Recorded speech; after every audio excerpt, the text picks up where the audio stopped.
Success is like really hard, but everybody can do it. God created you to be successful. God wants every last one of you to be successful. Every one of you. We have to make decisions along the way to get it. But you can do it. You just got to quit tripping. Quit asking God for little bitty stuff. You ever thought about asking God for something big? Why are you wasting his time? Oh, God, help me make my rent. For what? Why don't you ask God for a mortgage? If he gonna give you the money for a place to stay, if you keep asking for rent, he keeps giving you the rent. If you ask for a mortgage, he'll give you the mortgage. That's how it works, man. Rich people ain't that smart. I'm telling you. They just know some of the principles of success. You just gotta learn them. That's all it is, man. You just have to get there. It ain't that, it's hard, but it's for everybody. The problem with success, the average person doesn't think it's for them. That's the only thing that's stopping you from being really successful. You become rich. The day you decide to become rich, the process starts immediately. If you never decide to be rich, there is no process that gets started. Now, you don't have to be rich to be happy. That's not what I'm saying. I needed money. I needed it because I was homeless, living in a car 3 years. I had nothing to clothes. I wanted to really be rich. I wanted to just see what it was like. And you don't have to be rich to be happy. Money is the root of all evil. You hear people saying stuff. Stop listening to people that don't have money. Money is the root of all evil. Money can't buy you happiness. That's true. Money can't buy you happiness. But it'll park you right in front of Happy's house. You can at least see if his is home. Fear is going to be a player in your life. But you get to decide how much. You can spend your whole life imagining ghosts, worrying about the pathway to the future, but all there will ever be is what's happening here, in the decisions we make in this moment, which are based in either love or fear. So many of us choose our path out of fear disguised as practicality. What we really want seems impossibly out of reach and ridiculous to expect, so we never dare to ask the universe for it. I'm saying I'm the proof that you can ask the universe for it. You have not because you ask not. It's that simple. Most people don't have the life of their dreams because you ain't never asked God, could you have it? You've been trying to do it yourself. You've been trying to figure it out for yourself, how that's been working out for you. Can't figure it out. Ain't no scripture nowhere tell you to figure it out. What you trying to figure your life out for? It ain't yours. You ain't make it. You ain't the creator. You can't change the past. So what you tripping with your life for? Most people ain't rich today because you ain't never asked God, could you be rich? I asked God every day when I was homeless. At the lowest point of my life, I asked God every day, could I be rich? Ask. If there's one art in life to learn extremely well, that's got to be one of them. The art of asking. What do you want? If you would only ask. Well, Steve, what do I ask for? Everything. You got to start asking God for big stuff. Stop wasting God's time with all this little stuff. Lord, help me make my rent. Don't he always? Lord, help me make my rent. You keep coming up with it. Has it ever occurred to you that maybe you should ask God for a mortgage? You don't think God got mortgage money? But you know why you don't ask God for the mortgage? Because you keep getting in the way. But you say, well, I don't have a job that dictates I would afford a mortgage. I don't make enough money. I got bad credit. You think God don't know that? He said ask. You think God don't know you need a better job? You block your own blessing because you get in the way of the answer. God don't need you in the way, man. Who you think you talking to? Ain't this the same God that made heaven and earth in 6 days? God do big stuff. Ask God for something big. This can do it. Asking starts a unique process, mental and emotional. I don't even know how it works. All I know is it works. There's a lot of things you don't need to know how.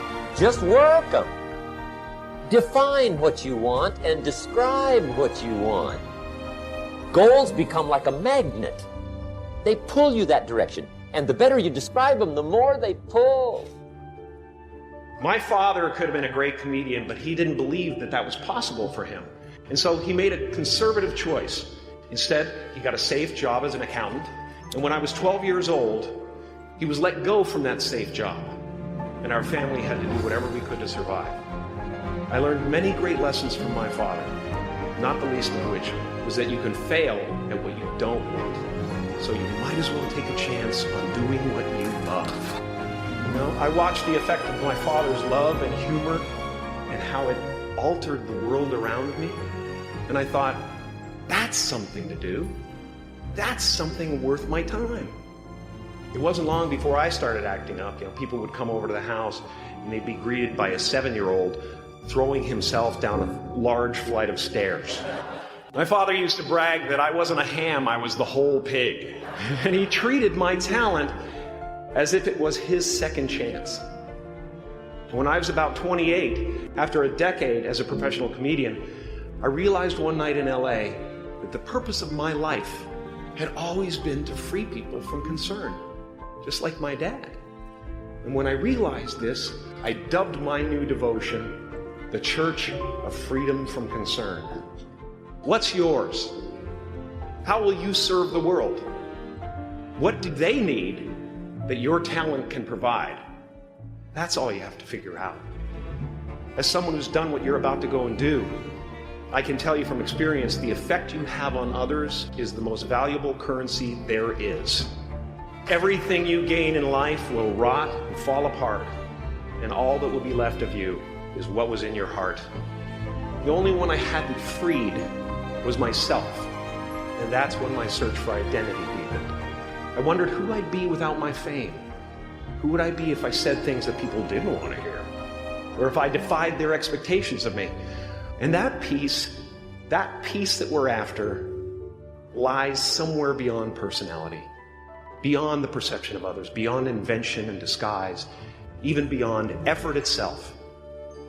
You can join the game, fight the wars, play with form all you want, but to find real peace, you have to let the armor go. Your need for acceptance can make you invisible in this world. Don't let anything stand in the way of the light that shines through this form. Risk being seen in all of your glory. We're not the avatars we create. We're not the pictures on the film stock. We are the light that shines through. All else is just smoke and mirrors, distracting, but not truly compelling. I've often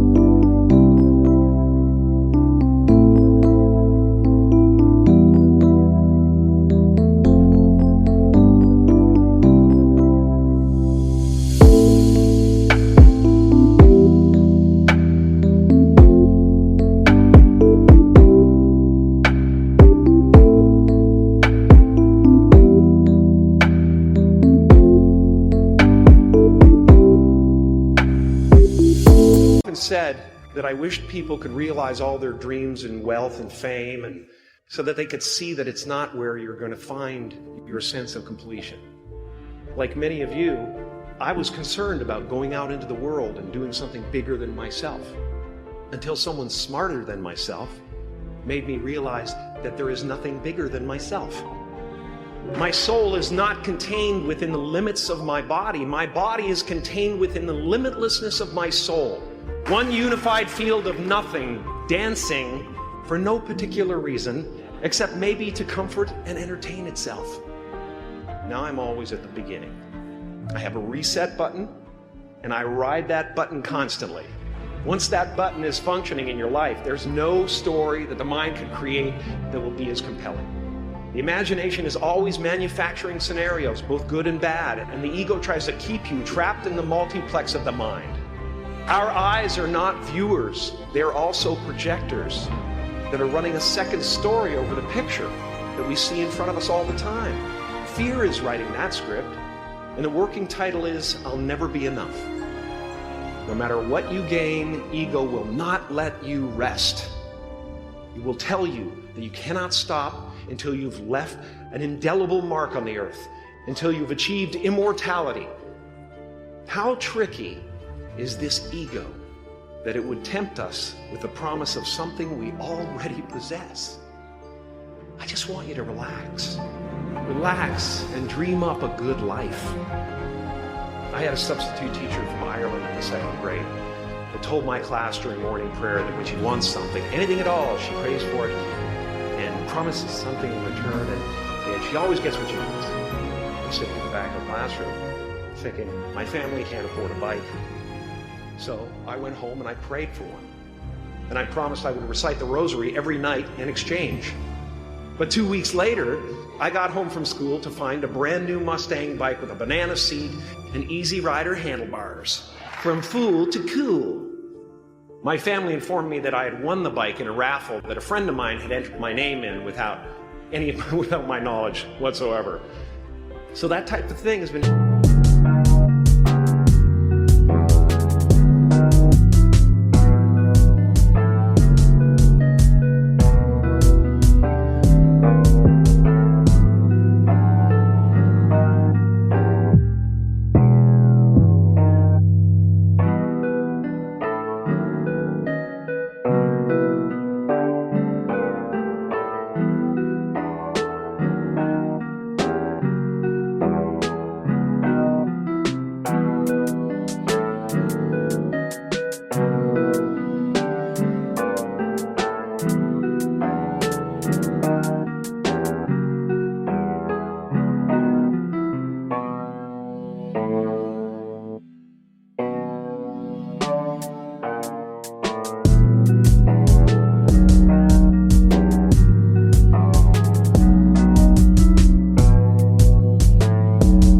happening to me ever since.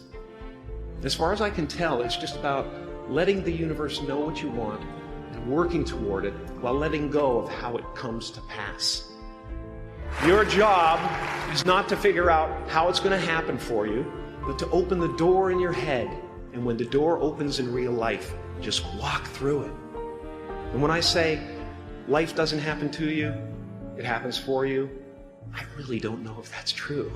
I'm just making a conscious choice to perceive challenges as something beneficial so that I can deal with them in the most productive way. Oh, and why not take a chance on faith as well? Not hope, but faith. I don't believe in hope. Hope is a beggar. Hope walks through the fire and faith leaps over it. See, the thing about having faith is you don't need nobody's permission. You don't have to take out a loan. You don't have to get accepted into the course. You can start your faith today. You can start your walk with God today. He's available. All you got to do is go.